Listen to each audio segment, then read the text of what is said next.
Doctoresdeltiempo.com presenta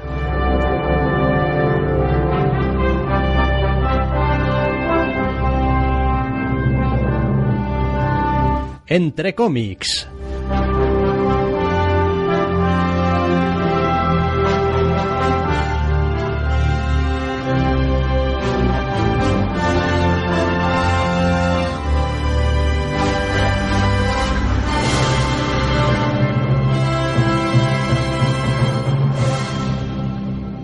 Bienvenidos, queridos oyentes, a una nueva edición de Entre cómics. Doctor Snack, muy buenas. Muy buenas. Esta semana venimos con un programa bastante interesante porque tiene una lista de irresistibles larguísima, pero también venimos con un programa corto porque la lista de novedades de esta semana se reduce a una. Sí, la verdad es que, recuerdo que nos las hemos visto en situaciones novedades bastante reducidas alguna vez. Alguna vez hemos hecho algún programa que era solo irresistibles, o alguna vez no hemos hecho programa también. Pero, en fin, no recuerdo esta combinación de una novedad y unos irresistibles, pero vaya. En este tipo de situaciones muchas veces hemos hecho el pasar la novedad a la siguiente semana y entrar en los irresistibles, pero bueno, dado que hay tiempo y que la novedad es llamativa. Sí, vamos a entrar ya de lleno. Hablamos de Superman Year-One, número 1 de 3, escrito por Frank Miller, dibujado por John Romita Jr., con entintado de Danny Miki y con color de Alex Sinclair. Es un TVO para DC, de hecho bajo el subsello Black Label, en el que vienen saliendo unas cuantas historias desde hace relativamente poco tiempo, y pues en principio vendría a ser pues lo que dice su título, Superman Año 1. Sí, pata negra, oiga. O en principio se suponía que iba a ser lo que decía el título, pero luego me he encontrado con algo un tanto inesperado. A ver, hay muchas cosas que pueden causar un cierto desconcierto. No hablo ya de gustar o no gustar, sino un cierto desconcierto de este Superman Año 1. Para empezar, DC no tenía ya una línea de novelas gráficas que eran Año 1. Batman... Tenían sus Tierra 1. Tierra 1, vale, es verdad, eran Tierra 1. Bien, esto es Año 1. Que de hecho ni siquiera es un Año 1.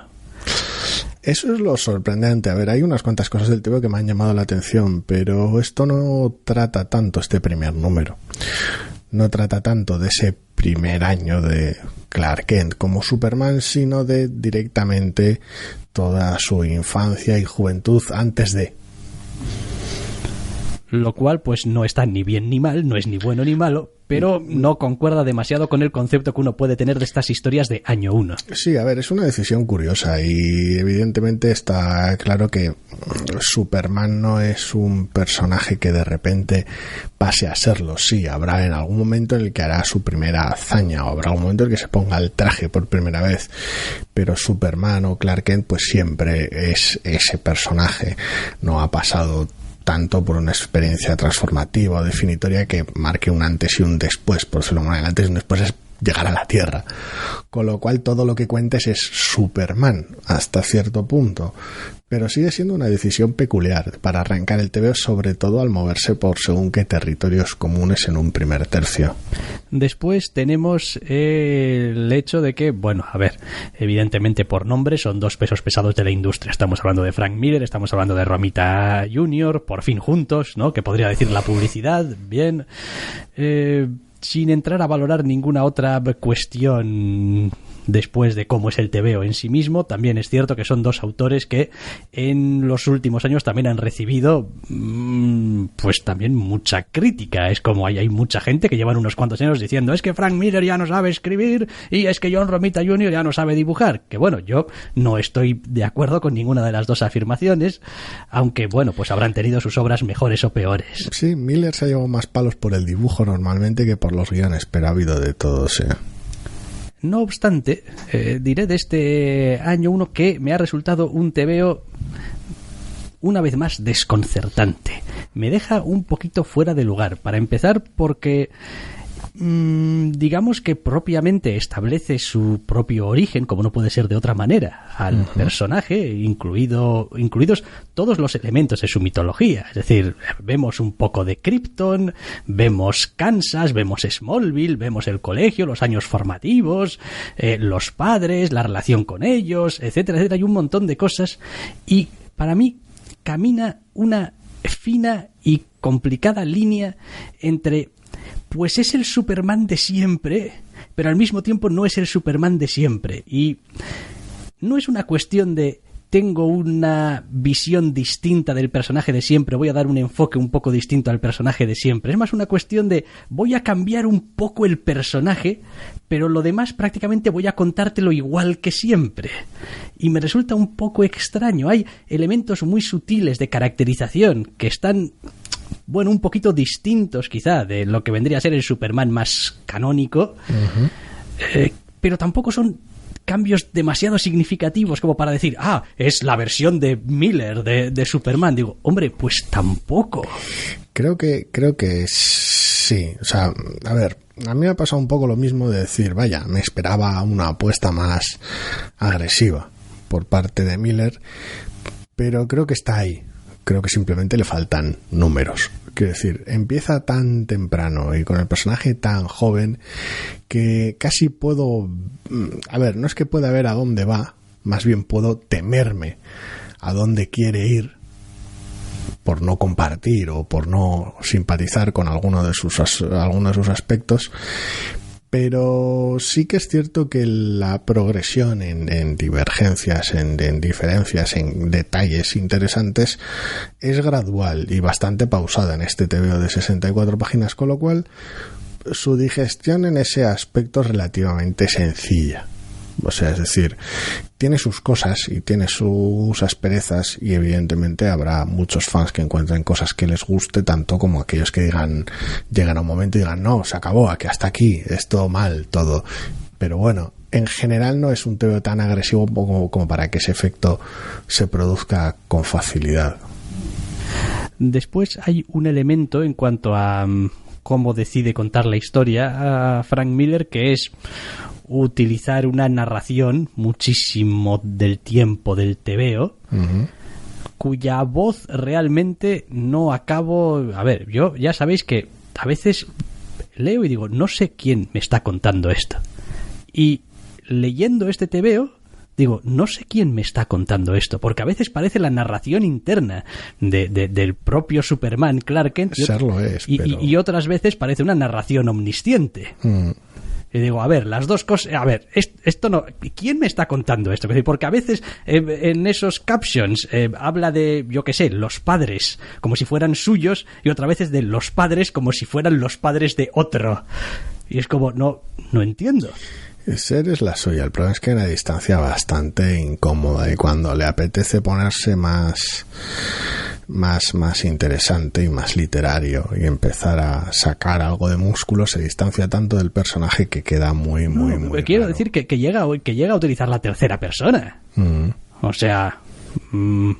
podría hacer cualquier cosa, podría volar, digo, vale, sí. No estás hablando de ti mismo, no estás diciendo... Normalmente, de hecho, es en tercera persona. Claro, correcto. Entonces, no sé, quiero decir, igual nos está dando algunas pistas. Ojo, yo no descarto que lleguemos al final y bueno, y Superman es un poco el tipo de gilipollas que piensa en tercera persona y que habla en tercera persona de sí mismo. Digo, bueno, pues igual sí, pero resulta muy desconcertante. Es raro, ha sido un número de sorpresas en general, porque entraba esperando un Frank Miller más agresivo y me lo he encontrado más pausado, más constructivo con su estilo, y esperaba encontrarme un Romita con el cual me sintiera más incómodo, un Romita tal vez más tosco, también más dinámico, pero en general más tosco, que suele ser el estilo en ocasiones habitual suyo, y me encontró con un estilo igual, tal vez por el entintado o lo que fuera, como más limpio, como más, de alguna manera, más suave, más aligerado, digamos. Sí, funciona bastante mejor, sobre todo en esta etapa de juventud del personaje, y que tiene que dibujar mucho personaje infantil, mucho personaje juvenil. Le funciona muy bien. te queda un TVO muy muy limpio, sin nada extraño, nada agresivo.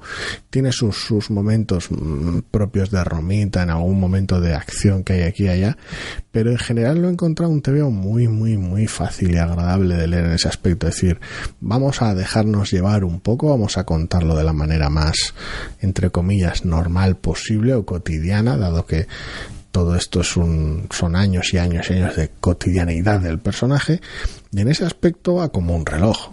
Sí, la verdad es que es un TVO que se lee con muchísima facilidad, muy a gusto, y que tiene, pues como hemos dicho, los elementos suficientes de familiaridad y de pequeños cambios como para hacer que estés leyendo interesado todo el rato para saber realmente, y bueno, ¿y ahora qué es lo que va a pasar? Y cómo van a resolver ciertas situaciones. Personalmente creo que con algunas de las situaciones que plantea el TVO, aunque evidentemente aquí está jugando al largo plazo de lo que van a ser los 3 números, sí que creo que para los personajes del momento y de la situación, en algunos casos hace un poco, pues aquí una elipsis y pues allá cuidaos, y esta situación se resolvió o pasó o pues no sabemos muy bien cómo, porque pasa el tiempo y ya está, y quizá ahí sí que me hubiese gustado que se hubiese mojado un poco más, que realmente es como has planteado una serie de dilemas para el personaje y realmente has dejado que la elipsis los solucione. Es decir, has tenido tus intentos, ha salido mejor, ha salido peor, pero no le has dado realmente una resolución satisfactoria a ese arco. Simplemente dices tú, no, bueno, y la gente crece y eso, y que tenemos 3 números para todo Superman y todavía tiene 12 o 13 años. Hombre, es poco elegante, sobre todo porque algunos de los temas yo creo que además son recurrentes y de los que le gusta a Frank Miller, quiero decir, el abuso de poder, el cómo la gente a veces machaca al resto de la gente y cómo se puede hacer frente a eso, y quiero decir, todo ese tipo de temáticas un poco que tienen que ver con el poder y la autoridad, pero bueno, simplemente como que suda un poquito. Es un TVO extraño, porque pese a todas las cosas buenas que tiene, al final, después de sus 64 paginazas, la sensación general ha sido de tedio. Me explico.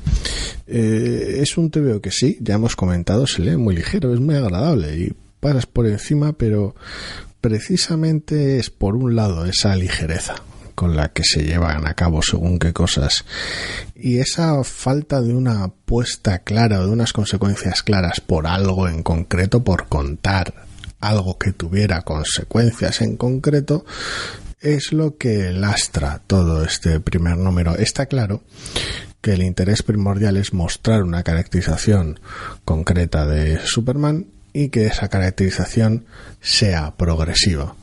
El problema está en que ese objetivo o esa sensación que transmite el TVO adquiere un hiperprotagonismo tal que todo lo demás es relleno, todo lo demás es puro servicio, todo lo demás es instrumental a tal misión.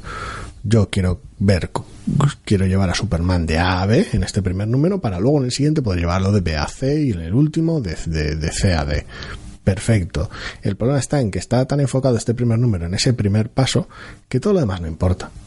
Quiero decir, hay cosas que se pasan por encima, hay cosas que se cierran una elipsis, hay asuntos de carácter interesantísimos que se arrojan a la cuneta porque nada de eso interesa. Interesa ir forjando poco a poco el personaje, ir dándole martillazos hasta que encaja en la idea que tienes de él para que al final esté así.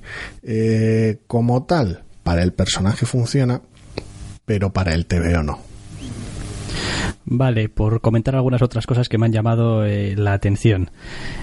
La elección de el tipo de mundo que habita el personaje, que parece ser un mundo bastante parecido al nuestro. Lo más genérico posible, sí. Pero tiene un par de características que me han llamado la atención y me han hecho gracia. Una, ¿en qué ámbito temporal ubicas esto? ¿En qué tiempo ubicas esto? En ninguno, porque quiero decir, no se ve ninguna sola muestra de tecnología que sea relevante para poder ubicar en qué tiempo está pasando esto. No se ve una televisión, ni un teléfono, ni una radio, nada. Es totalmente atemporal. Sí, pero al mismo tiempo hay ciertos temas que trata el TVO que a ver, un lector más o menos contemporáneo lo asocia más a asuntos igual más bien modernos que a asuntos más bien, que sé yo, de la década de los 50 o de los 60. Entonces, ahí hay un pequeño choque de decir, a ver, esto es más o menos moderno, pero me estás haciendo todo lo posible por no darme ninguna muestra de en qué época está ubicado. No, es un esfuerzo consciente. Oh, hombre, claro que es consciente. Es que no se me ocurre cómo en 64 páginas, si estuviésemos, por ejemplo, en la actualidad, no hubiese ningún teléfono móvil, por ejemplo. No, y los diseños a nivel de arquitectura, aprovechándote que Smallville es como es, los propios vehículos. Correcto, es como, bueno, pues esta es la camioneta de Pa Kent, que podría ser una camioneta de los 50 o de los 70. De hecho, es posible que puedas estar en el 2010 y que siga siendo una camioneta de los 50, no importa. Correcto. Entonces, a ver, es un poco... A mí ese tipo de inconcreciones no me suelen gustar. Es extraño, porque Romita suele tener bastante buena mano para hacer precisamente este tipo de cosas. Con el diseño de personajes y demás, realmente cubren una sensación relativamente atemporal, pero al mismo tiempo también enfatiza otra de sus debilidades, o al menos debilidades en este TVO, no que sean tradicionalmente debilidades suyas, pero es en este TVO, y es el diseño de personajes, sobre todo a nivel vestuario y a nivel de identificación y de comunicación visual. Es decir, los personajes, sobre todo una vez más en el caso de los secundarios, pero le pasa hasta el propio protagonista, lucen de un genérico tal y de un inofensivo tal que o son perfectamente olvidables, o lo único que te quieren decir es una sola nota, un concepto concreto, y te lo van a decir de la forma más arquetípica y abrupta posible. Es como este secundario aquí, ¿para qué está? Para esto. Visualmente es este concepto. ¿Algún tipo de sutileza? No. ¿Hay algún tipo de aspecto interesante del diseño del vestuario? Ninguno. Es como, este personaje está aquí para cumplir este rol, y visualmente le pasa lo mismo que en el aspecto narrativo propio del guión, de decir, no, son instrumentos para el personaje principal y por lo tanto visualmente tienen esta función. Vale, y después el segundo punto, que tiene que ver también un poquito con en qué clase de mundo nos estamos moviendo. Hay una también cierta, a ver, no voy a decir indefinición, pero hay una cierta alegría o un cierto no darle mucha importancia a algunas situaciones que podrían ser potencialmente problemáticas. Yo que sé, el clásico, estoy pensando en El Hombre de Acero, la película, y va Clark y joder, pues sacó un autobús. Se le ocurre salvar unos niños del río, ¿no? Muy insensato. Sí. Bien, pero eso, coño, genera preguntas y suscita interrogantes y genera run. Y uno de los peores momentos de la película, sí. Bien, en este TVO hay algunas situaciones, evidentemente no tan cebadas, pero en las que quizá, bueno, hay una cierta alegría a la hora de mostrar ciertas habilidades o lo que sea, que nadie parece darle mucha importancia a ello. Es decir, o se busca una excusa ridícula para que el personaje que observa algo pues no crea que es de verdad, o si no, simplemente pues todo el mundo pues asume un poco que jaja, qué gracioso, ¿no?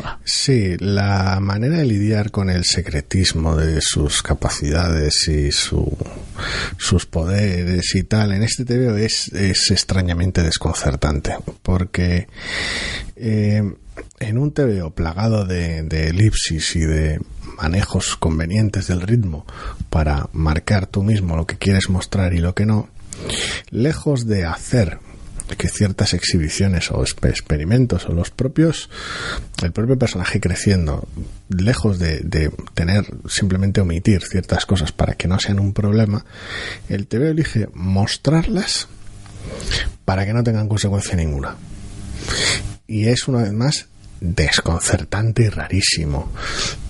Sirve para construir Smallville como un pequeño oasis peculiar, alejado de lo que imagino que en el segundo número será una visión mucho más amplia del mundo, porque el propio personaje busca una visión más amplia del mundo y mantiene Smallville como un lugar casi irreal, por decirlo de alguna manera, bucólico y campestre, y todo no esto. Es como si el TVO al principio no quiera venderte toda su imaginería, vamos, no voy a decir cristiana, pero sí ciertamente religiosa. Sí, pero bueno, eso es un clásico normalmente llevado a cabo peor que mejor, pero bueno. El problema de ese concepto, que aunque vaya en general en la misma dirección que el resto del TVO, contribuye precisamente también a lo, tanto como contribuye a lo bueno del TVO, contribuye también a lo malo, que es a crear esta sensación permanente de irrealidad en torno al personaje. No es tanto una juventud de Clark Kent, una infancia y juventud de Clark Kent en la cual se ve sometido a ciertas influencias y toma ciertas decisiones que lo van moldeando, sino que es una especie de reality show donde todos los personajes están ahí para él y nada es de verdad. Sí, entiendo lo que quieres decir, ¿eh? Seguramente a los oyentes que no hayan tenido ocasión de leer les costará un poco ubicar realmente de qué estamos hablando, pero sí, es eso, deja una cierta sensación de esta historia que te vamos a contar a ratos, tan bonita, tan perfecta, tan para el lucimiento de este personaje, ¿no? Para esta idea concreta en torno al personaje más que realmente sí, para él. Sí, porque la verdad es que tampoco es que, se superluzca el personaje en sí mismo. Ni tampoco es que transmita demasiado, pero bueno. Bueno, en fin, habrá que ver un poco cómo le dan continuidad. Tengo genuina curiosidad, eso seguro. Porque, en fin, ya adelanta, sobre todo hacia el final de este primer número, que, bueno, va a haber algunas situaciones quizá no del todo esperadas de entrada. No presiento nada bueno, o al menos nada que me vaya a gustar lo más mínimo, pero sí que tengo curiosidad después de haber visto semejante primer número. Bueno, pues Superman GR1, número 1 de 3, de Frank Miller, John Romita Jr., Danny Miki y Alex Sinclair, que como son 60 y tantas páginas, pues os lo podéis tomar como si hubiésemos comentado 3 TVOs, haciendo toda la trampa de la galaxia. Bueno, a ver, en tiempo también hemos tardado un poco como si hubiesen sido 2 o 3 TVOs, o sea que no estamos tan alejados de ello. Y nada, como solamente teníamos una novedad, esta novedad, pues vamos a entrar de lleno ya en Los Irresistibles.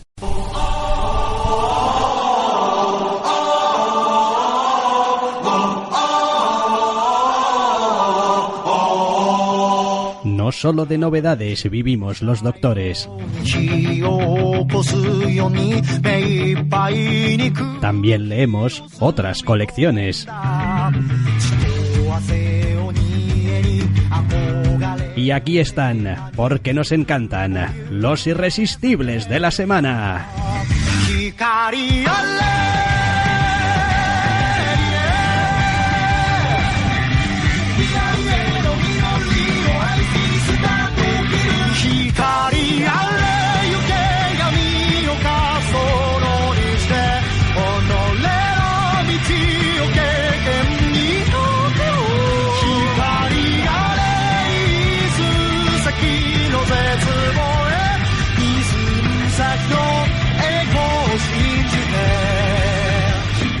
Bueno, pues unos irresistibles de la semana, que esta semana nos vienen bastante tempraneros y bastante variaditos. También empezando por Assassin Nation número 4. Sí, todo para mí.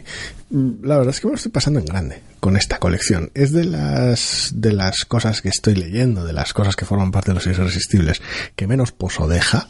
Eso, honestidad total al respecto. Pero cada número es un festival de palomitas. Que si golpea duro, golpea rápido, me lo paso en grande. Y luego sí que es cierto que no es precisamente una experiencia súper memorable, ¿eh? Pero es un TV divertido y le coges cierto cariño. A ver, cariño tampoco es la palabra, ¿eh? pero te caen bien los personajes llamativos y pintorescos que forman parte de este festival ridículo que es esta colección. A estas alturas está empezando a dar alguna muestra de si esto es una miniserie, es un arco que va avanzando o es una fiesta. Podría tanto terminar en el siguiente número como durar muchísimo. Quiero decir, pero así te lo digo, porque este número además termina con sumar algún 2+2 por ahí, bueno, ya a tomar por saco, vamos a do the thing, vamos a hacer lo que toca hacer y ya está, pero sí, podría terminar el siguiente número. o durar otros 50. A veces suele ser también una muestra de una escritura también, en plan, bueno, no sabemos muy bien esto, cómo nos va a ir, así que cubrimos todas nuestras bases. A ver, el asunto está en que por un lado es eso, es como puedes darle carpetazo a aquello con lo que empezaste el TVO y se ha centrado en ello, más la subtrama interesante que tenía en 1 o 2 números, sin problema además, porque es algo en lo que has ido avanzando, porque es en lo que se ocupa el TVO, como puedes hacerte un John Wick. Es como, bueno, pues sí, terminamos el primer arco de Assassination, pero bueno, en el proceso hemos creado un mundo muy loco, con organizaciones criminales chifladas, rankings de asesinos casi sobrehumanos y todo muy festivo y un tono muy concreto con todas las cosas, con lo cual podrías seguir haciendo números. Vale, bueno, pues Assassination número 4, y de este TVO nos vamos al que va a ser, aparentemente al menos, el anteúltimo número de una colección de la que hemos estado hablando mucho y muy bien y que nos gusta, como es A Walk Through Hell número 11 de 12, parece. Sí, de la que hemos hablado al menos 11 veces. Vaya, desde el primer número hasta este. Y contando también su presencia entre lo mejor del año en cuando surgió, o lo más llamativo del año cuando surgió, con lo cual sería una vez más incluso un penúltimo número, o al menos así han avisado ya en la página de Aftershock, que de alguna manera hace firme alguno de los comentarios que tuvimos con el número anterior, creo recordar, y la pregunta que nos hicimos de esto, quiero decir, lo puedes prolongar durante otra docena de números porque está manejando muy bien los ritmos en ocasiones bastante sádicos de sufrimiento y tal, o le puedes dar carpetazo enseguida y resulta que va a ser la segunda opción. Sí, en cualquier caso la colección no se resiente ni mucho menos por ello, simplemente va a cuchillo a lo que va, y pues sí, esto parece que se va acabando, y en fin, creo que he visto por ahí la portada del último número y quiero decir, es una declaración de intenciones respecto a cómo empezó la colección, porque creo que la portada es básicamente los protagonistas y las letras aquellas de... Y el cumplir con la promesa explícita que se hizo, sí. Exactamente, de ahí lo que les pasó a ellos. ¡Ja! Amigo, bueno, pues tendremos que esperar a ver cómo acaba, porque, hombre, evidentemente importa cómo cierre todas las cosas a la hora de darte una satisfacción como lector más pleno. Hasta ahora la ha clavado, es una cosa descomunal, toda una sorpresa, desde luego. A Walk Through Hell número 11 de 12 la vamos a echar de menos cuando acabe, sin duda.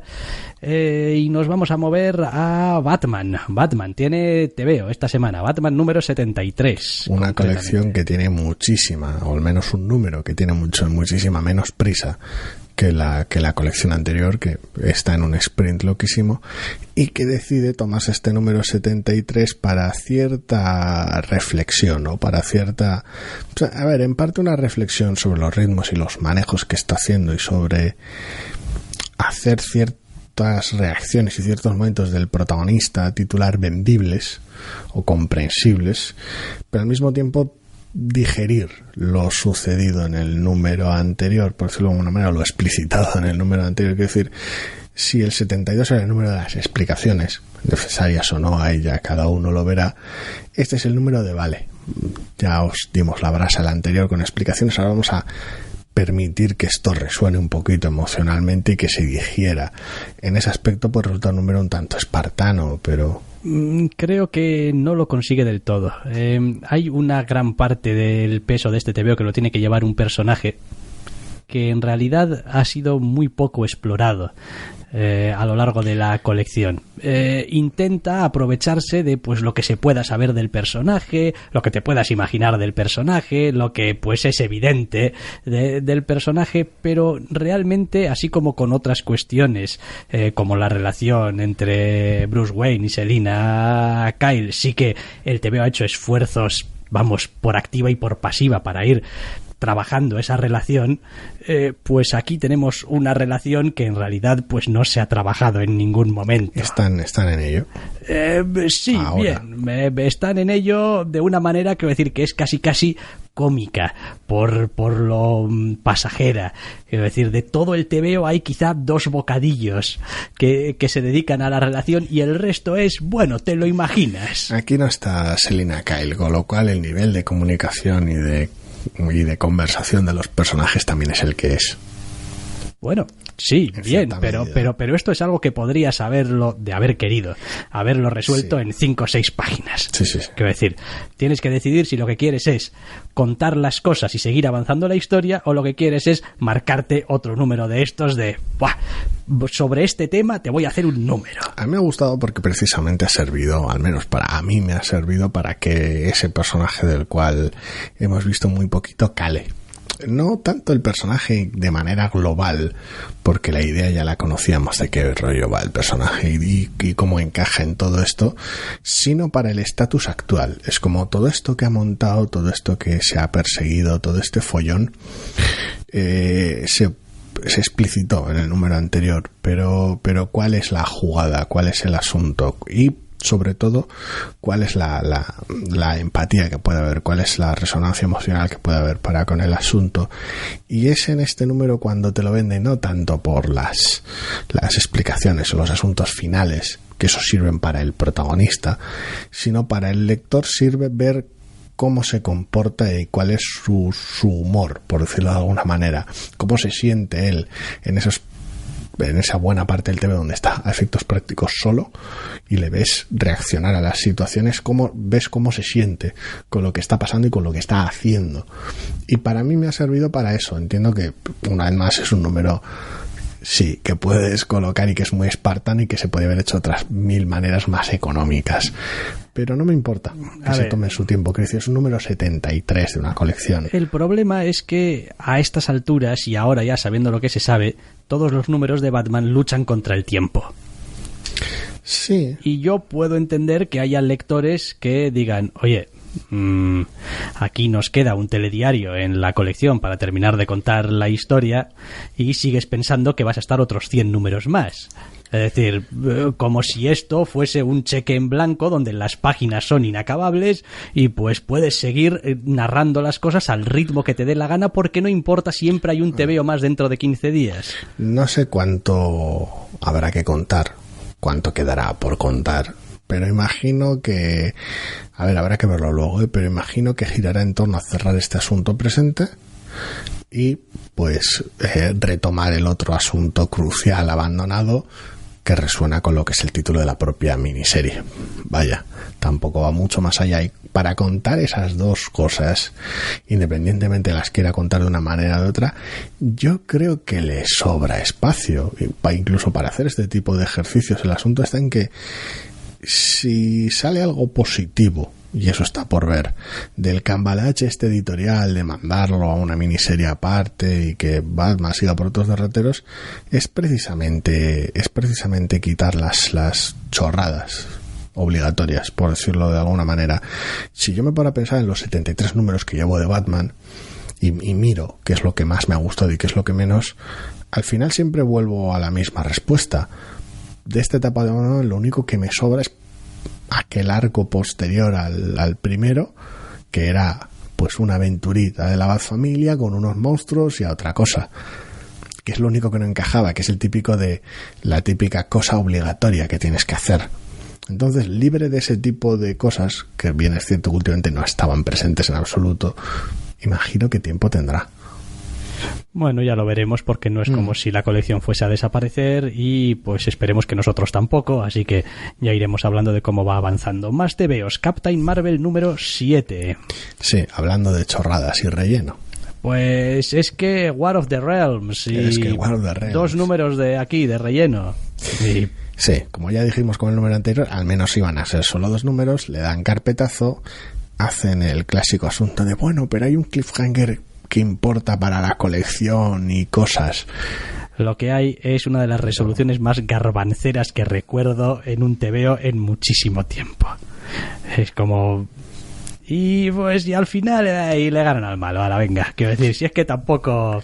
Sí, si es que no nos interesa. Eso es lo de menos. El asunto está en bueno, y después de solucionar este asunto War of the Realms, pues después de solucionar este asunto volverá Carmen Carnero y volverá a la colección, de verdad. Bueno, pero tenemos una página de en la serie de cosas que de alguna manera, si lo que te interesa es la colección y las cosas que atañen al personaje y no como tie-in del evento, que tengas esa sensación de todo esto no ha sido en vano. He tenido una página importante, que es un poquito ridículo, porque es un asunto que sí tiene peso para la colección, y evidentemente si lo han sacado aquí lo tendrá, ya se retomará en la propia colección como tal.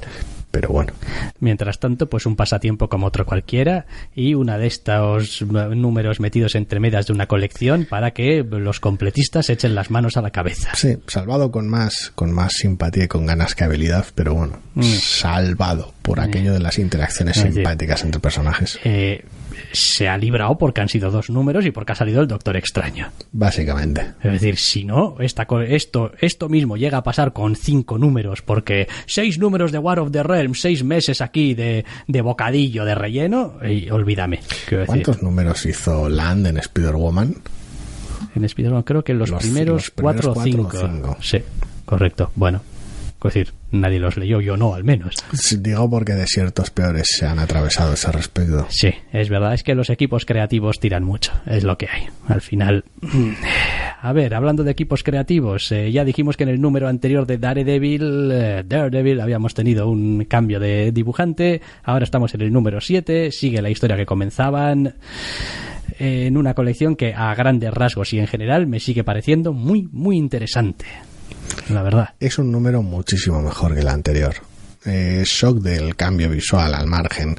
Si en el número anterior podíamos ver las consecuencias más inmediatas, pese al time skip de lo que sucedía en el número 5, sí que era cierto que el número 6 tenía esa cierta ambigüedad, bueno, vamos a ver cómo están las cosas ahora, pero todavía no las vamos a ver del todo ni las vamos a poner en movimiento. Este número 7 tiene ya ese extra, el decir, bueno, ahora que ya sabes cómo están las cosas, vamos a seguir con lo que queremos contar y vamos a ver realmente cuál es la perspectiva de los personajes y las decisiones que van a tomar en torno a lo sucedido. Y en ese aspecto, en los 2 personajes centrales, que son el protagonista y su más mítico antagonista, pues lo clava.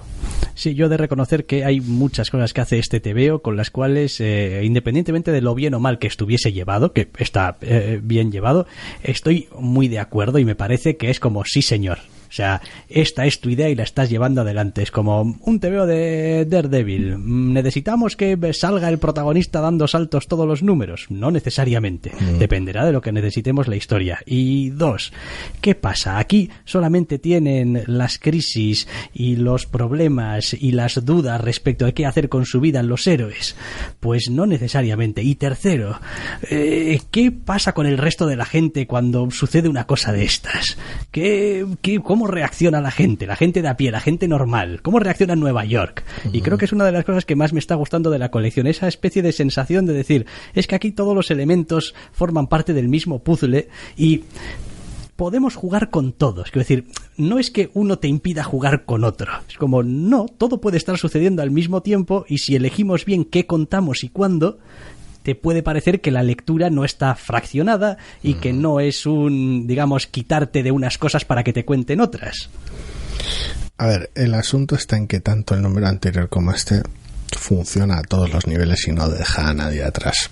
Quiero decir, las consecuencias de lo sucedido en el 5 y lo sucedido en ese primer arco de la colección, resuenan por todos los personajes presentados. Sí que es cierto que de algunos secundarios hemos visto muy muy poco, incluso algunos secundarios muy tradicionales de la colección, como es el bueno de Foggy, aunque salga, porque no es tan crucial para lo que quiere contar, porque hay algún que otro secundario nuevo al que se le da cancha, y en ese aspecto se recoge todos, incluyendo la propia ciudad como secundario, y resuena en todos la decisión tomada, y es una maravilla. Sí, la verdad es que me está gustando mucho este Daredevil. Vale, más TVOs que nos están gustando, pues hombre, Doctor Aphra. Doctor Aphra número 33, ya para ahora que se dice pronto. Pues esto es un no parar, chicos, y mira que volvemos a tener también cambio de dibujante, creo, y bueno, tiene alguna pequeña pega el TVO, y pequeña, realmente muy pequeña. Sigue siendo una colección que me encanta, las decisiones que toma, las caracterizaciones, la dirección en la que va me fascina. Es un número que termina con un impacto brutal, pero y con unas decisiones acojonantes, pero tiene alguna peculiaridad rara que es la del flashback anime. A falta de una descripción mejor, se da también en series occidentales de acción real y demás, pero que en momentos clave de este número tengas flashbacks, sí, repeticiones de un flashback que has tenido al principio de este número, es mogollón de raro. Sí, a mí también me ha parecido súper extraño, sobre todo porque esta colección tampoco es que se caracterice precisamente por tratar a sus lectores como si no fuesen capaces de seguir una historia a veces muy compleja con muchos personajes, pero decide como aclararlo mucho, y además para mi gusto refuerza además demasiado el tema y los temas que trata y los puntos de vista de los personajes, y es como no era necesario. Tampoco es una serie que haya sido nunca súper opaca, con lo cual tampoco siento la necesidad de que se mueva en territorios súper sutiles y deje caer las cosas y las deje sujetas a interpretación. No me importa que sea relativamente obvio, porque bueno, sigue siendo, aunque moralmente más diversa, tal vez sigue siendo una serie de aventuras en el universo Star Wars. Hasta ahí tampoco vayamos a volvernos locos, pero es una decisión rarísima y súper desconcertante, porque es el segundo número de este arco. Los flashbacks que estamos teniendo en este arco los hemos tenido solo en este arco. Cierto personaje que los protagoniza, por decirlo de alguna manera, solo ha salido aquí, con lo cual tampoco hay lugar a error. Cualquier repetición de esos momentos narrados o pertenecen al número anterior o a este, y en el caso concreto en el momento que lo repiten, son de este número, de este mismo número, del principio del número. Con lo cual, quiero decir, es como si no confiasen que atases las 20, como mucho, páginas anteriores de lo que estás leyendo con lo que estás leyendo al final del TVO. Es que es alucinante. No lo hace tantas veces, aunque lo hace varias veces, no lo hace tantas veces como para que resulte pesado. El equipo artístico y demás consiguen beberlo entre los momentos, creando un ritmo muy adecuado a esa escena final que lleva no tanto un cliffhanger, sino a la decisión final de la protagonista, con lo cual a nivel de ritmo queda bien, pero me ha parecido una decisión súper desconcertante. Sí, es raro porque pues es un recurso narrativo que no había utilizado hasta ahora de una manera tan, no sé, hasta cierto punto salvajes, como oye, que lo hemos leído hace 10 páginas. Sobre todo por la innecesariedad, más que nada. Quiero decir, son creo que 4 momentos. También diré que, bueno, pues como lector que a veces soy capaz de olvidar con gran facilidad la portada de los tebeos que leo, pues, a ver, tampoco me voy a poner especialmente duro con ello, porque pues seguramente todo lo que me recuerden, pues, oye... Sí, pero eso también es cierto porque muchos de los tebeos, sobre todo en el género superheroico, han hecho de mentir con la portada cierta costumbre en ocasiones. No pasa a menudo. Ya. Pero bueno, veremos de todas formas porque se sigue moviendo en direcciones interesantes. La doctora Aphra, y bueno, pues a ver qué más cosas que tenemos aquí. Hombre, Fair Lady número 3. Sí, tenemos a nuestra detective en esta especie de fantasía post-bélica contada de manera de procedimiento detectivesco, en esta suerte de Magnum P.I., pero de fantasía épica, que sigue funcionando muy bien y tiene por primera vez un número no autoconclusivo, no del todo. Pues tiene cojones la cosa, porque es el primer número no autoconclusivo y creo que es el número que más me ha gustado de los 3 que he leído hasta ahora. Realmente estaba leyendo ese tipo y estaba diciendo, sí, estoy entrando en esto, pero muy bien, me gusta el ritmo, esto tiene lógica, esto tiene sentido, tiene más tiempo, va avanzando, empieza a ser, es interesante desde el principio, aquí hay juego, y efectivamente hay tanto juego como que no termina del todo en este número. Pero está, por primera vez he notado que realmente ya no era una mera cuestión de, bueno, me gusta bastante lo que estoy leyendo y es una propuesta que no tengo a través de otros tebeos y por lo tanto pues te guardo un cierto aprecio y por eso te sigo leyendo, a decir, no, este tebeo me gusta, es decir, este tebeo me está gustando, esto está bien, esta empieza a ser el tebeo que cuando leí el primer número creía que podía ser.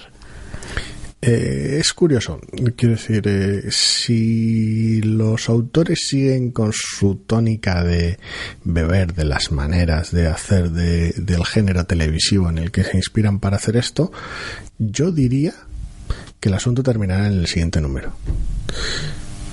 Quiero decir, que tendremos esa suerte de capítulo doble propio de este tipo de series. A veces también porque sea un mid-season o porque sea un season finale, o en ocasiones porque simplemente un capítulo doble, un capítulo incluso en las series en las que se lo suelen permitir un crossover, en plan, no, ahora tenemos 2 episodios, esto lo empezamos en CSI Las Vegas y lo terminamos en CSI Miami.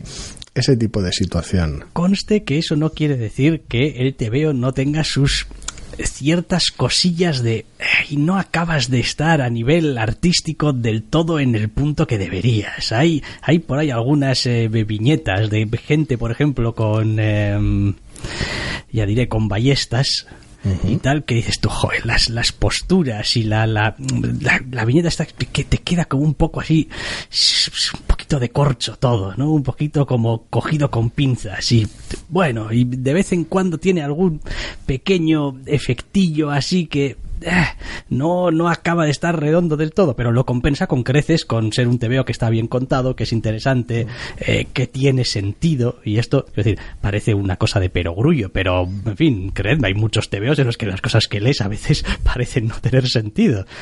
Y el TVO es capaz de ser interesante a pesar de que muchas de las cosas que hace la protagonista y de las cosas que pasan no son tampoco saltos deductivos del recopetín de la baraja, en plan, no. Y ahora Sherlock ha tenido su momento brillante y de esto ha sacado una cosa que dices tú, ¡buah! Eso, es decir, porque el guionista lo sabe. Venga ya, Sherlock, vete a la mierda. Exacto, vete a la mierda. No, realmente, es decir, tiene un método, la protagonista lo sigue, son pasos lógicos que a rato dices tú, pues sí, es lo que más o menos haría cualquier persona sensata.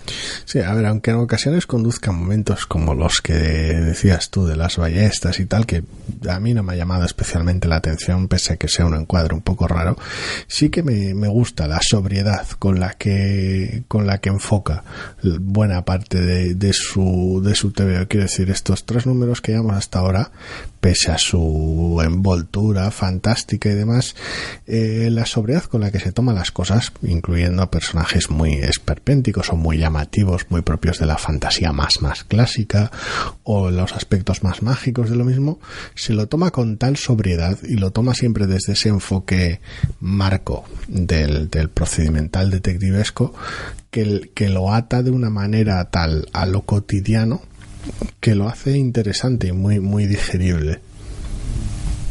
Sí, estoy de acuerdo, estoy de acuerdo.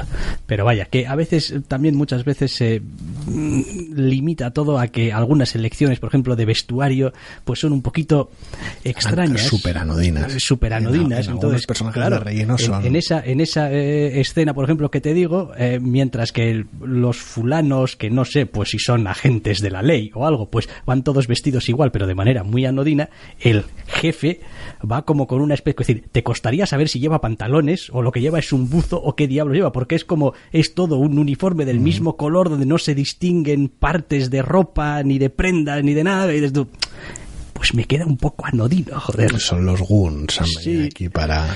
Pero bueno, vaya, son detalles menores, ya digo que es un número que me ha gustado muchísimo.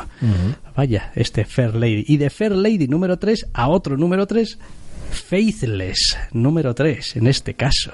Otro número potentísimo que si los 2 primeros me gustaron mucho, me parece que están clavados, este es formidable porque se permite más variedad, por decirlo de alguna manera. Los 2 primeros números estaban muy bien, pero también muy enfocados a un par de aspectos específicos, y aquí tenemos un rango más amplio de escenas, de situaciones, de interacciones entre personajes, de emociones y demás, que le permiten a la serie como tener un viaje más variado y sacar un poquito más de músculo, por decirlo de alguna manera, al no acotarse a sí misma a escenarios muy específicos con ambientes muy recargados y muy alejados de lo cotidiano. Precisamente esta hace todo lo contrario normalmente, que era crear momentos muy específicos, muy cargados, muy atmosféricos. En esta roza más lo cotidiano, trae un poquito de cotidianidad a su extravagancia sobrenatural y erótica, y en ese aspecto crea un TVO no mejor que los anteriores, pero sí una lectura más variada. Es un número que me ha gustado mucho y es un TVO, ¿cómo decirlo?, que no me canso de mirar. No me canso de mirar porque tampoco me resulta especialmente bonito de ver. O sea, es decir, no es un TVO que lo ve, diga, ¡ay, qué bonito, cómo me gusta! Me voy a quedar mirando esta página y estos colores, estos rostros, esto. Aún siendo un TVO que evidentemente, quiero decir, tiene su valor artístico, muy a la vista. Pero me provoca unas ciertas sensaciones encontradas, porque me gusta tanto como a ratos me repele. Ahí camina una línea muy fina para mi gusto estético. Es como, pues estás muy bien, pero también tienes algunos elementos de diseño, de dibujo, de lecciones, de cómo muestras ciertas cosas que me dan están en el límite de darme cosica. No me dan cosica, pero están ahí y contribuyen a esta sensación general que tan bien me traslada el TVO de que hay algo un poquito raro en todo esto, una cierta irrealidad. Sí, la elección de la paleta de colores, las expresiones faciales y el estilo en general del TVO hacen que esté normalmente bastante lejos a nivel visual de lo que te suele funcionar con facilidad, pero está ejecutado de tal manera y tiene tampoco lugares comunes, pero ciertas pautas de complicidad con el lector y cierta resonancia con las situaciones con el lector que consigue acoger incluso a aquellos que estén muy lejos o a los que el TVO podría entrar de manera más incómoda. Quiero decir, por poner algún ejemplo, hay veces en las que todo lo que no está en el primer plano parece que esté medio desdibujado. Bueno, parece no, está desdibujado, está hecho con unos trazos y después color encima. Tampoco sin un especial cuidado y atención por, no sé, ni renderizarlos, ni poner sombras, ni bueno, simplemente pues están ahí. Y normalmente es el tipo de cosa que me sacaría un poco de quicio. Es como, joder, ¿por qué parece que las cosas están ahí un poco desenfocadas y tal? Pero funciona, le funciona al TVO, está bien pensado, está bien ejecutado, es la manera, entre comillas, correcta de contarlo. En ocasiones hay más costumbre, sobre todo en producciones, por un lado, independientes o incluso en el superheroico en general, de tener cierta facilidad en producciones independientes de omitir los fondos, o en el superheroico de renderizarlos con fidelidad la mayor parte de veces posibles, con lo cual cuando un TV encuentra otra solución, como es el caso, siempre puede desconcertar. En ocasiones no es que este número no tenga fondos detallados, porque cuando los necesita los tiene, ni tampoco es que este TV no tenga fondos planos de color, porque cuando quiere los tiene, pero la mayor parte del tiempo sí que tiene esa solución intermedia que es bastante interesante y que refuerza esos entornos extraños y desdibujados, sobre todo en los momentos de mayor tensión emocional de nuestro protagonista. Pero es una lectura muy interesante, muy apasionante de seguir y de descubrir un poquito todo, no solamente el que te están contando, sino cómo te lo están contando. Es como, oye, qué bien, qué interesante a todos los niveles me resulta esta lectura. Es como si en cierto modo te estuviese apelando continuamente. Es como, estoy aquí, te estoy contando esta historia, mírame, disfrútame, pero mira cómo te lo estoy haciendo, no porque llame su atención tampoco sobre la forma, sino porque instintivamente, siendo en ciertos aspectos tan distinto a lo grueso de las lecturas que suelo tener habitualmente, pues es eso, es el TVO que está ahí cada vez que sale esta semana y te está diciendo, ya llegarás a mí, ya me leerás, que esta semana hay un Faithless, ya llegarás. Y bueno, pues luego llego y lo disfruto muchísimo. Ay, en fin, Faithless número 3. A veces ya me pregunto, ya sé lo que digo. Digo, pues, sueltas aquí una frase y no sabes ni tú lo que dices. Pero bueno, es lo que se me pasa por la cabeza en el momento. Gideon Falls, otra que sigue adelante, número 14. ¡Buah! Esto lleva ya varios números, que es una puñetera locomotora. Ufa. Está haciendo pasar a uno de los protagonistas por la batidora y es una chifladura.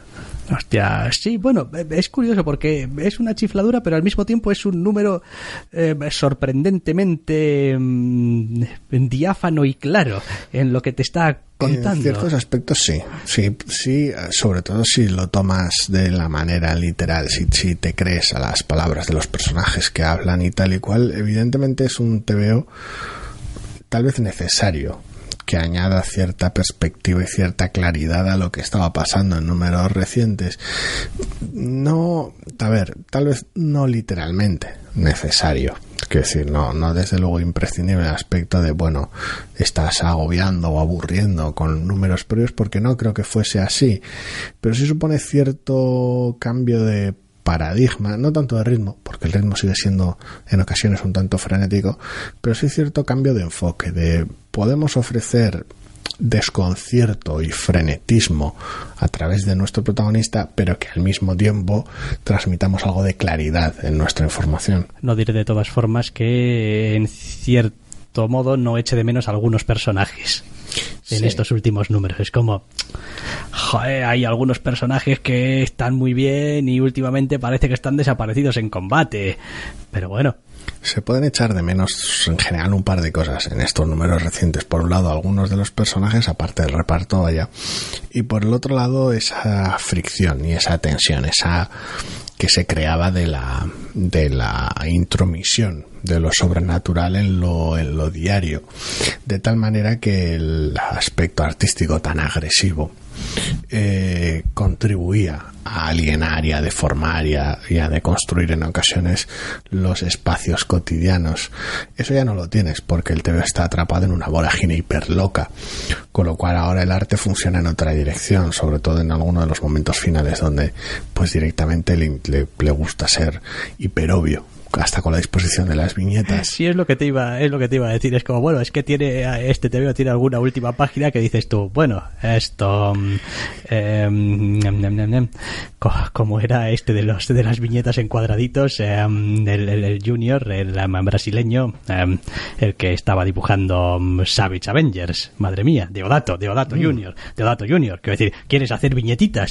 Perfecto, viñetitas, pero bueno, que tengan un poco de sentido, al menos.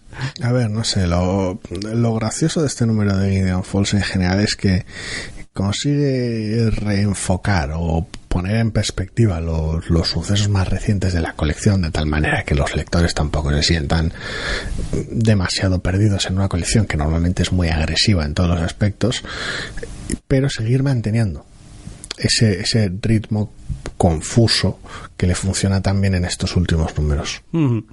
Vale, pues Gideon Falls número 14, y avanza también, creo, hasta el final de arco Guardians of the Galaxy en su número 6, que pues da el cierre a todo este pim pam pum que empezaba. Le da carpetazo a la premisa original de la colección, al menos hasta la fecha vigente, porque no es como si no fuera algo que se pueda retomar en un futuro, pero cierra la fecha vigente y cierra también de esta manera, también una vez más, por ahora, la alineación del grupo protagonista de la colección.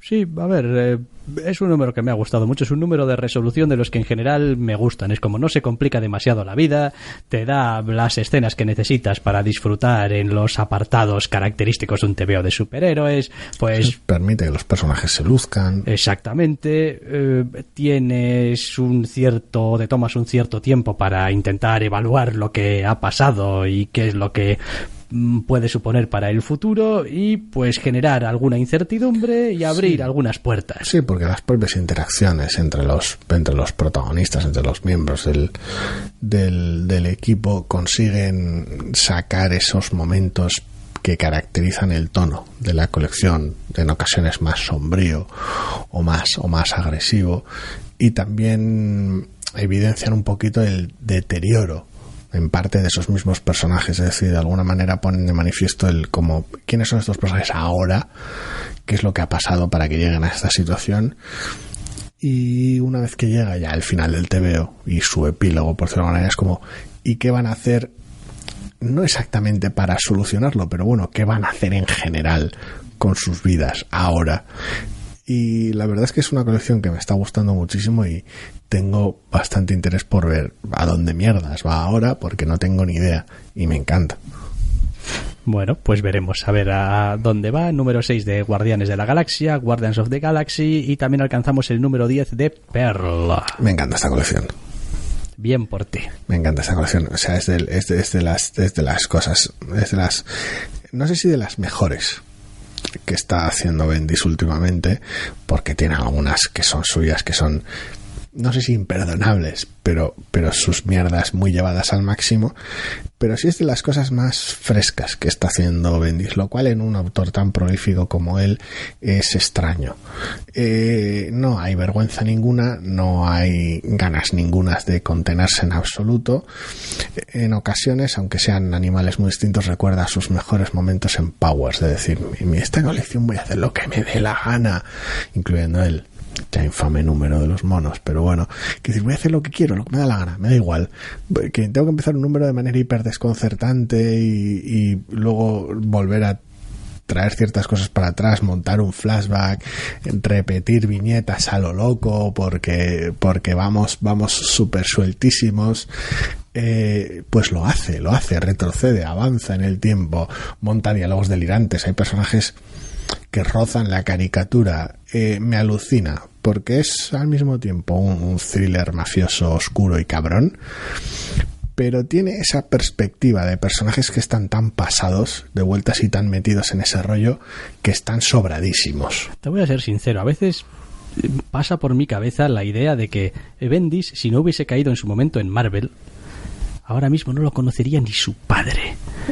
Porque, no lo sé. Porque me da cierta sensación de que, bueno, pues constreñido en cierto sentido por, pues esto es un trabajo de estos de mercenario, de contrato, de tengo que hacer colecciones para Marvel, ahora para DC, etcétera, etcétera, pues necesita controlarse y contenerse un poquito dentro de lo que cabe, mientras que en sus colecciones de creación propia, pues tiende a contar a veces unas mierdas que a mí Bendis es un autor que en su vertiente más superheroica es un autor que me gusta bastante, pero normalmente en todo lo que hace fuera de ahí es como, me cansas muy rápido, pavo. Entonces este Pearl y el otro, el cover que estaba haciendo, es como ya, es el peaje que le has pedido a DC, ¿no? Es como, bueno, sí, yo contrato en exclusiva a DC y tal. Tampoco y les también, Scarlett. Y también unas historias mías, hay todo guapas.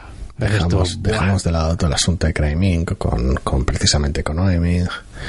No lo sé, porque luego algunas de sus obras más celebradas se enmarcan en lo superheroico casi por accidente, como Alias. Uh-huh. Con lo cual pues tampoco sí, pero Alias, y su etapa de Daredevil también es como es. Sí, tenía también, pero esos entornos tienen la ventaja de decir, bueno, puedes hacer cosas, puedes pasarte. Tienes tanto superhéroe como quieras. Pero no del todo. Es decir, puedes jugar con los juguetes, pero tampoco puedes romperlos. Tiene muchas burradas, Alias, Quiero decir, sí.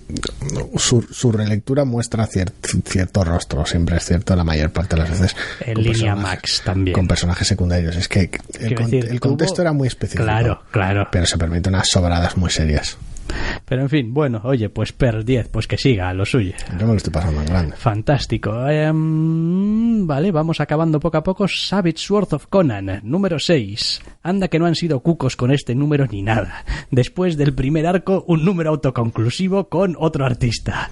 Sí, y además es un número curioso, porque si el primer arco era terriblemente clásico y para nosotros era como, muy Conan esto, es como la dosis de Conan que quiero, si esa dosis la reduces y la destilas a un solo número, es este número. La verdad es que yo casi no me estaba creyendo el tebeo que estaba leyendo, sobre todo cuando he llegado al final y he visto que además es autoconclusivo. ¡Qué belleza! ¡Qué bonito! O sea, viene Conan, pega Conan, se va Conan siendo Conan. Ya está. Sí, y por sencillo que sea el número, cómo suceden las cosas que lleva a Conan a esos problemas, cómo los resuelven, qué contexto se dan esos problemas y cómo termina el número. Es fascinante porque es muy muy clásico, no es especialmente novedoso ni original, pero está contado con tal habilidad que funciona como un puñetero reloj.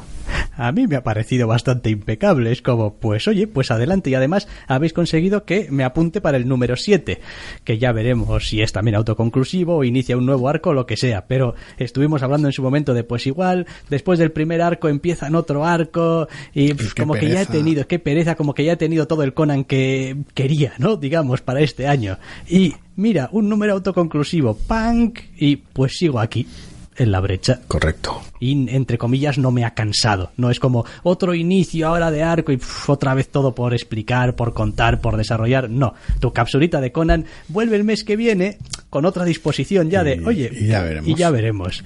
Y por eso he dicho que me parece una jugada muy cuca la que han hecho. Y vamos a acabar hablando de, mira, un final de etapa. Star Wars número 67. Pues sí. Que es el final de la etapa de Kieron Gillen y, bueno, Ángel Unzueta también en los últimos números que estaba, que da carpetazo a, pues, lo Kieron Gillen en Star Wars. Sí, sí, en el que es posiblemente el arco más desafortunado de la etapa, en ese aspecto. O al menos para mí. Quiero decir, porque, a ver, el primer arco de Kieron Gillen sí que era denso y era extraño y era agresivo, pero funcionaba en general mejor que este. Sí, probablemente sí. Creo que parte del problema que ha tenido este arco es que en realidad ha sido innecesariamente largo. Sí, y una vez más las prisas y los requisitos de dibujar un TV de Star Wars han hecho mella en Unzueta de manera palpable. Sí, bueno, eso también, pero vaya, principalmente me quejo de que pues esto no hacía falta darle tantas vueltas para contarlo. Ya, al menos termina sólido. Sí, a ver, termina sólido, termina en un punto también, digamos, muy reconocible para todos los fans de Star Wars respecto a temporalmente dónde ubicarlo. Y deja pues ciertas puertas abiertas y el campo amplio para el siguiente equipo creativo que entre, pues empezar a construir a partir de aquí, porque muchísimas de las cosas que construyó a través de Darth Vader y en menor medida todavía sigue ¿no? Doctor Aphra, pero sí, aunque la lleve Spurrier, pues lo fulmina aquí también. Es extraño y que haya terminado en una nota tan baja y con tan poco interés por mi parte no hace que sea especialmente optimista cuando luego la colección la retomen Greg Pak y Phil Noto. Sinceramente, haría falta, después de que Unzueta, que me encantó el enfoque que tenía en Poe Dameron, aunque en esos momentos no estaba leyendo especialmente la colección, y el cariño que tengo y la admiración que tengo por cómo trabaja Gillen, que hayan terminado así, pues cuando se trata de un equipo creativo como Pak y Noto, que bueno, en el caso de Noto hay cierta irregularidad con la cual a veces no encajo, y Greg Pak normalmente conmigo pincha más en hueso que otra cosa, pues no soy especialmente optimista. Habrá que verlo, porque no lo dejaremos pasar sin echarle un ojo, pero Sí, le echaremos un ojo y veremos a ver qué tal va. También deja cierta sensación de que, pues en realidad yo vine aquí para hacer una colección de Darth Vader, y de hecho él creo que en la página de créditos y al final hace un poco el comentario, ¿no? Bueno, pues empecé con Darth Vader y creía que aquello era todo el Star Wars que iba a hacer. De hecho, no creía ni que me iban a dejar acabar Darth Vader. Y luego resulta que... Luego, pues como que me tentaron con esto de la Doctora Aphra y dije, hombre, es un personaje mío, igual aunque sea, voy a acabar de redondear sus características, ¿no? Voy a acabar de definirlo del todo y luego ya veremos y ya está, aquí ya acaba todo. Y entonces vienen y te ofrecen Star Wars y dices, es que no sé, es que llevo ya aquí unos cuantos años pero joder, Star Wars y esos personajes que todos queremos y... El amor por la franquicia solo te lleva hasta cierto punto. Sí, exacto. Yo creo que al final pues ha habido un cierto agotamiento, no ya tanto de ideas como del hecho de ser muchos meses ya trabajando sobre el mismo universo, intentando sacar petróleo dentro, además en Star Wars concretamente, dentro de unos márgenes y un marco muy reducido. Sí, como dice él, pues eso, desde el final de A New Hope hasta justo antes del Imperio Contraataca, de Empire Strikes Back. A ver, no es como si Kieron Gillen fuera un autor que está desocupado últimamente, así que Bueno, ya lo leeremos en otras partes, que tampoco pasa nada. Bueno, pues hasta aquí este Entre Cómics de esta semana, un poquito extraño en estructura, con pocas novedades, con muchos irresistibles. Le ponemos ya punto y final, y ya sabéis que si así lo queréis, podréis volver a escucharnos la semana que viene. Hasta la semana que viene.